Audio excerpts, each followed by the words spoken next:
Hello, I'm Ferdinand Agroyan, and joining me today is Aaron Eakes, a state and local tax controversy director with PwC in Sacramento. Welcome, Aaron.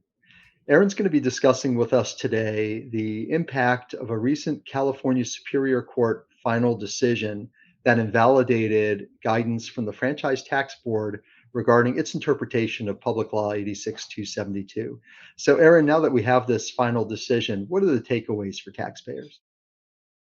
So, takeaways for taxpayers are there's just some more uncertainty in California about their 86272 positions at the moment. The reason for that is that the decision here was purely procedural. The court, found that the guidance was invalid and void because it was effectively a regulation and didn't go through the appropriate process. But what's important for taxpayers here is that internet activities nexus guidance, there wasn't a decision in the case on the merits of that issue and whether it violates 86272. So we can expect the FTB's auditors to continue to apply that guidance going forward. And, a decision on the merits of that issue will be a question for another day.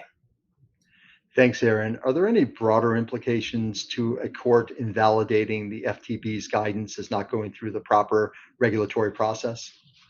There could be, and a little bit will depend on how the FTB moves forward here. This was a decision at the Superior Court, which, if it's not appealed by the FTB, will only apply to this case itself. So there wouldn't be broad impacts immediately on the rest of the FTB's published guidance.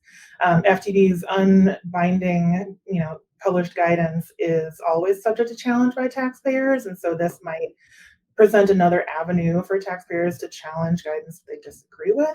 That said, taxpayers always like seeing the FTE guidance in that it gives taxpayers an idea of what the state thinks on a certain issue. So, remains to be seen how the state moves forward and what the state's published guidance looks like going forward.